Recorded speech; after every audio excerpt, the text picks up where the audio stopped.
Everyone, so there's a reason why people remember stories and not stats. And when it comes to winning new business, storytelling is often the missing ingredient that I see with so many agencies. So the vast majority of agencies are relying on credentials, their capability stacks, and service lists, but struggle to connect emotionally and stand out amongst the other agencies that they're competing against, which ends up creating a spiral and comparison purely based on price. And so, what exactly is it of a component that we are able to actually tell a great story? What is it that we are able to do that creates trust, spark excitement, and move people ultimately to want to act and make a buying decision? So today we want to talk about and break down how we can use storytelling not just as a creative tactic, but as a strategic sales tool. So we're going to talk about how to utilize the third party sell, how to use case studies and why social proof actually does drive decision, and how you can show your expertise in what you've done in the client's world and not just your own, allowing for them to have true comfort in what it is that we're doing. And the reality is that if you're not doing this in a meaningful way, you're actually creating a huge gap between the impact that you want to have from a sales perspective, the trust that you're wanting to build, and actually being able to have a true advisor, advisee, mentor, mentee oriented relationship with your clients. I definitely can agree with that. But the question that everybody is probably going to ask is, why do you think storytelling is more impactful or more powerful than just listing results of the things that I'm able to accomplish with my service? So the reality is that I'm going to quote Maya Angelou again, and people remember how you made them feel, but they're not going to remember. So people aren't going to remember what you did, but they'll remember how you made them feel. And so the reality is that feeling is a whole lot more of a clear attachment that someone is ultimately going to have to something. And so stories have feeling. They have memory. They have the underdog story. They have the winning story. They've got the failure story. They've got all sorts of pieces that are ultimately in there. And what is the driving factor of any good cinematic masterpiece is the feeling, the attachment, the relationship that you have with those characters. And without it, you're going to end up in one of the earlier episodes this season, we talked about the Challenger sale and how boring it was and how much it was very hard to get through. And the reality is that the vast majority of that book was a bunch of stats. And that's why it wasn't intriguing, why it wasn't exciting. I remembered it because there was usefulness to it and utility.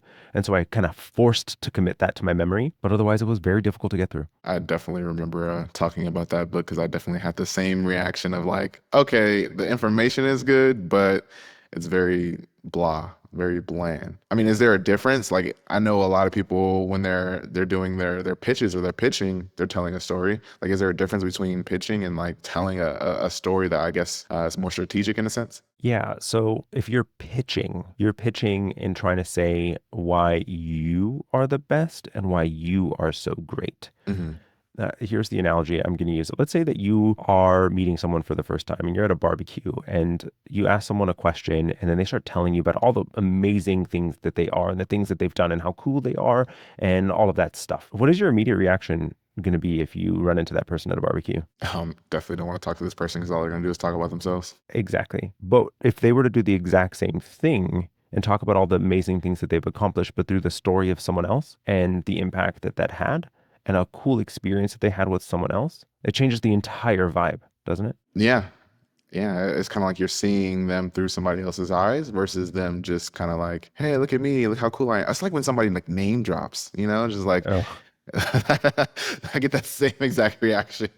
I think a bit of it is that we're Angelinos. The thing that I think is the discernible difference really is that you're able to allow someone to form an opinion of you without trying to force an opinion of you onto them. And so if you're able to talk about it from a strategic perspective and actually tell a story, they're able to form an opinion, maybe the opinion that you want them to form, but they're able to form their own. So it doesn't feel forced upon. And the reality is that anytime someone has an idea that's trying to be forced upon them, they're going to immediately fight against you. They don't want to have that. And so we need to be able to focus on this idea of transformation and what was broken, what needed to be fixed, what needed to change. And so if you're having a conversation around that transformation that someone had, that underdog story that all of us enjoy in a movie, the same thing is true with your clients. I mean, the reality is that they came in, they were having some other competitor, they were not getting the attention that they were looking for. Your clients as the agency and talking about that with a client that wants the exact same thing, that transformation, that experience of becoming something that they are not right now or that they want to become is incredibly useful. But there's so much complexity to that. There's so much possibility to that. There's nuance to that story, to that clarity that they need. And if you're able to do that in a way that's going to make it memorable, you're going to stand out amongst the rest of every other person that's trying to do the same thing. Every other agency is doing exactly what we were just describing, pitching. But if you allow them to form an opinion of you, the one that you want, you're able to have a storyline, a feeling that they had of one that someone else had that they want to have, a feeling that they're going to be able to grasp onto because we remember feelings. We do as creatures, we do. And if you're able to do that, you're going to stand out amongst the rest. So it sounds like I'm not just telling a story just to tell a story, right? So it sounds like what you're saying is like I'm connecting whatever pain points that this person has to maybe a successful story that I had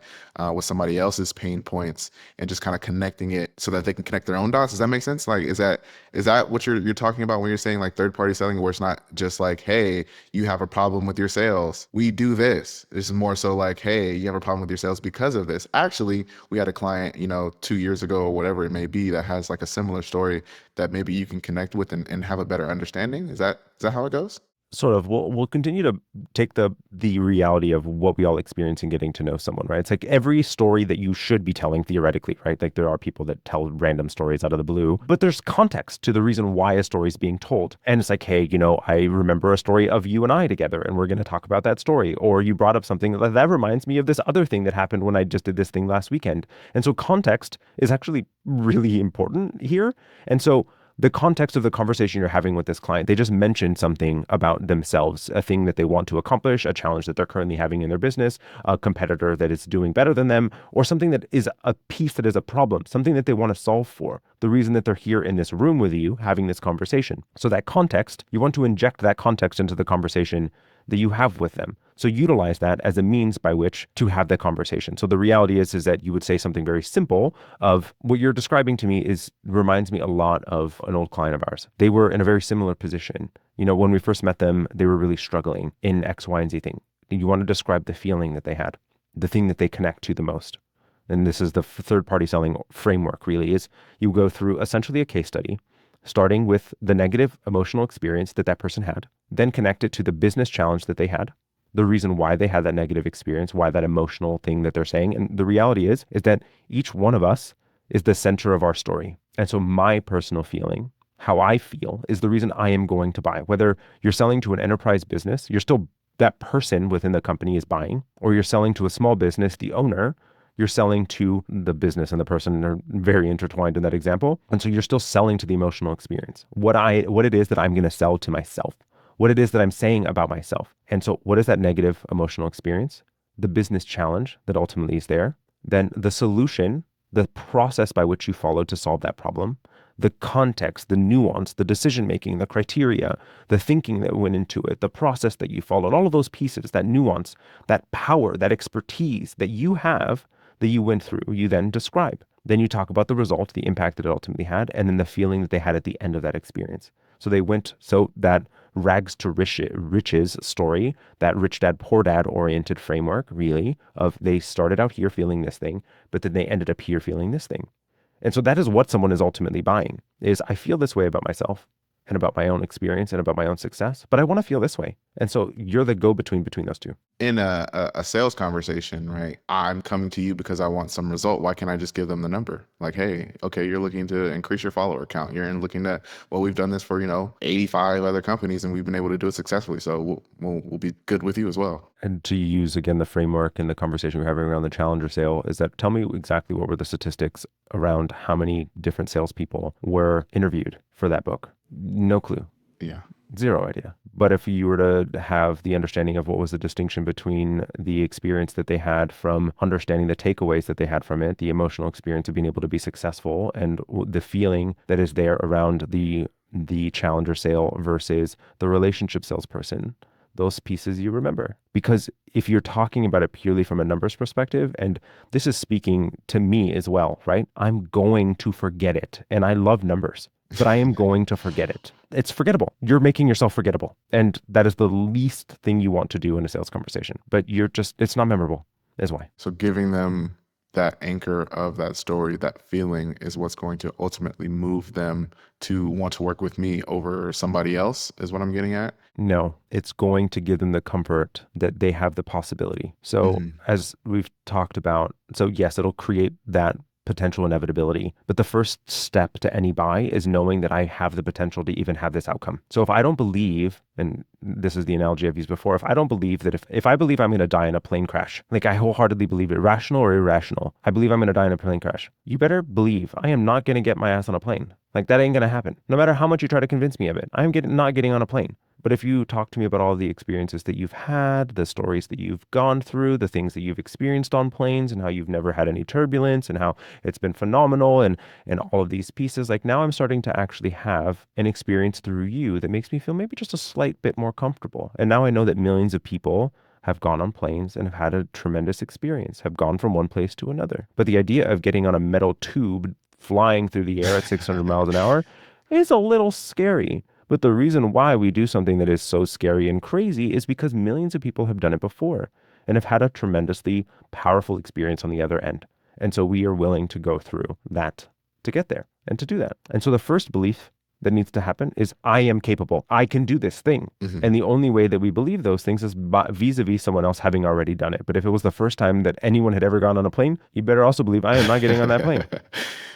So first we need to know that it is possible, that I'm capable and that I can actually do it. And that person needs to know that first. And then they need to know that you are capable. And so you're doing two things. You are showing them that yes, it is possible, that someone else has done it. And actually it wasn't that hard to do it either. It actually was rather simple in the way that you just described it. The nuance needs to be considered, but also that you're capable too, because you understood the nuance. You understood the situation.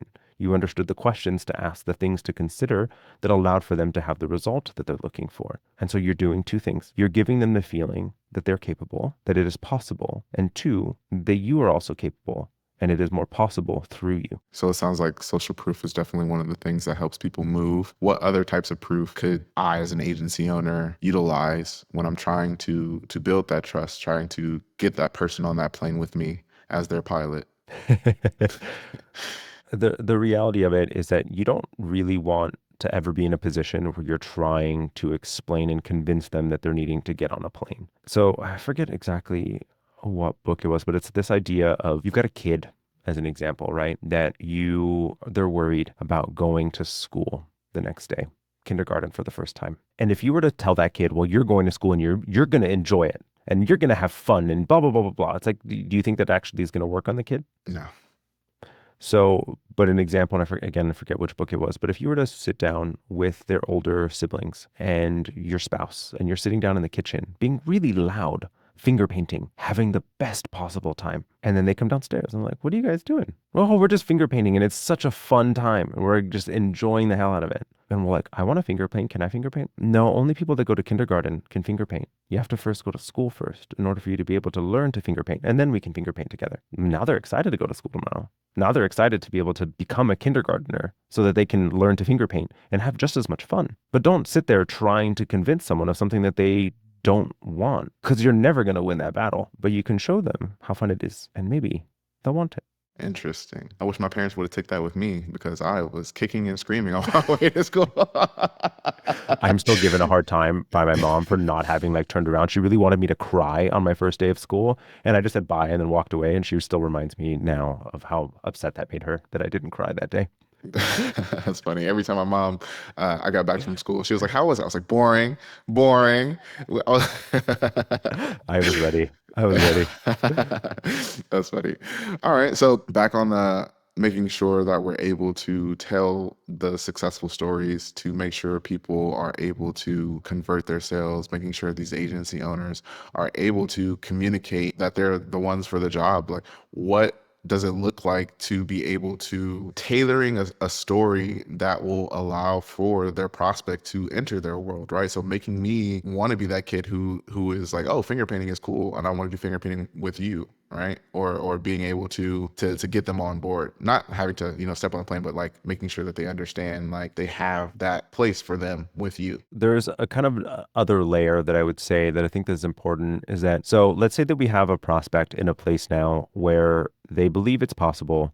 They also believe that you can do it maybe But maybe you're also just a really slimy, great salesperson that just made me feel very comfortable very fast. And in fact, I trust you a little bit too much. And so that's putting up a bit of a guard now. Like, I think you might be slimy because I trust you too much. So I want you to think about it in the context of any kind of buying decision, because the most of us go through the same kind of buying criteria, some of us faster and others a bit slower. But the reality is that we want to validate our decision making. And so let's put it in the context. And the example I like to use is, let's say we're buying a camera. And so the first step that I want to do is like, first I want to understand my budget. Am I spending $500 on the camera? Or am I spending $10,000? Okay, so I'm spending 5 grand. So, all right, in that range of cameras, here's the range of cameras that I'm going to potentially buy. I'm going to narrow it down to Canon, Nikon, and Fujifilm as an example. And so now I'm going to go into a store. I'm going to go into a camera store. I'm going to go show up at Sammy's Camera or B&H or whatever. And I'm going to go look at those cameras and put them in my hand. So now I've narrowed it down to 2. So that's kind of the stage that we are ultimately at right now of what I just described. So the next stage that we want to know is what other people have experienced with it, how they have felt about it, and let me make that final choice. And so the same reality is true for your prospective clients. You have showed them that it's possible. You showed them that you know it's possible. You showed them that hundreds of people have done it with you before. But now they want to know, outside of this verbal social proof that you've now done, but like truly validated social proof. So the ways that you can go about doing this and is the kind of traditional oriented fashions is you've got testimonial videos, testimonials, the client logo wall, featured results, case studies, that sort of thing. But one of the ways that I really like to go about this is, hey, here's the proposal. It was really nice to go over it with you today. Let us know if you have any questions. I'm assuming that you feel the same, that talking yourself up is a very difficult thing to do. And so rather than us doing that, what I'd prefer to do is I'm going to share you a video of a client that is very similar to you, was in the same place, looking to accomplish the same thing, and I'll let them speak on our behalf. Here's a link to their experience. And then let the client, that testimonial video, actually do exactly the same thing that we would have then done trying to make those choices between the Canon and the Nikon. I would have gone to YouTube and said, Canon, blah, blah, blah, blah, blah, model versus Nikon, blah, blah, blah, blah, blah, model, to see what are the difference between the two and see what other people have experienced on it. And then make my buying choice from there. And maybe go back to the store and then make that final choice and pick it up again. Yeah, that's the one. I'm going to buy it. And the same thing's true. It's how do you allow people to get through each different stage of buying criteria? And so the last piece is other people that I trust have trusted them too. People have had, and someone else is now saying and validating all the things that I am feeling about this agency already. They're validating it with their own words. So now I trust them more and I feel more comfortable.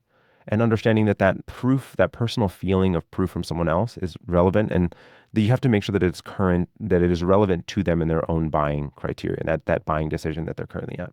You know what's interesting? I feel like I have watched a ton of our own sales calls, a ton of our own, whether it be mastermind calls, and you're always telling a story. So Always. does the storytelling ever end? No, no, I'm always telling stories. Every single concept I'm selling. The reality is the sales never actually stop, ever. So let's talk about it through the course of a process of any relationship with a client. The first piece is selling them to buy from you. The next piece is selling an idea to them, a concept, a direction, a strategy. The next piece is selling the actual execution of that. Then it's selling the next thing. And each one of those pieces involves a sell, involves feeling that it's possible, feeling that it's the right direction, understanding the piece of it. So every single piece, you're selling an idea, and I'm trying to make it memorable. I'm trying to have them feel comfortable with it. And so the easiest way to do it is through a story. And so I am constantly telling stories, and that's an astute observation. Yeah, I feel like I've just like, I was like, huh. And also, sometimes your stories are theoretical as well, right? So Hmm. they don't necessarily need to be like, this is fact, this is exactly what happened. But sometimes they're theoretical or hypothetical, such as is like, hey, if the world shut down now, like I die, right? Because I'm dependent upon other people. Like there's the way The that you're able to, independent versus dependent story that I use. Yeah. yeah, able to extrapolate on that data. So it doesn't necessarily need to be a actual thing that happened, but being able to kind of extrapolate on the ideas and be able to sell that, I think is also an interesting point in terms of being able to storytell. One of the things that I guess maybe you're gonna a little bit the guy behind the green curtain kind of thing at the moment. The reality of it too is that you also don't need to have the stories uncurated. So like I use specific stories in specific moments throughout client experience. And so like it may feel bespoke. It may even feel authentic, and like it's authentic, but it doesn't, it may feel like it's Unique, tailored. tailored to that specific scenario, but it isn't. Like it's something that is already preconceived. And like as an example, in a client that we are currently working with right now, and one of the most astute, most successful salespeople that I've ever seen at an agency, is we created an entire process around bringing up a client set of creative deliverables and walking through this third party selling in his own format, but it is entirely curated. Like it feels like they're just bringing up a Figma file, they're jumping into the Figma file, they're going through it, talking about the work that was done, and here's the first stage, and then the second stage, and the how we did it, and the why we did it, and all of this. And like with the excitement, the charisma, the all of it, entirely created, entirely put together. All of it was all created to feel like it was random and to create that exact same feeling. Like it doesn't have to be something that just comes up in that moment. Like you can think it out beforehand. You can be strategic about the story so that it lands well, and you can do it in a way that is truly strategic and not just have to come up with it on the fly. As time progresses, you'll get better at telling stories. Some of my analogies really don't land.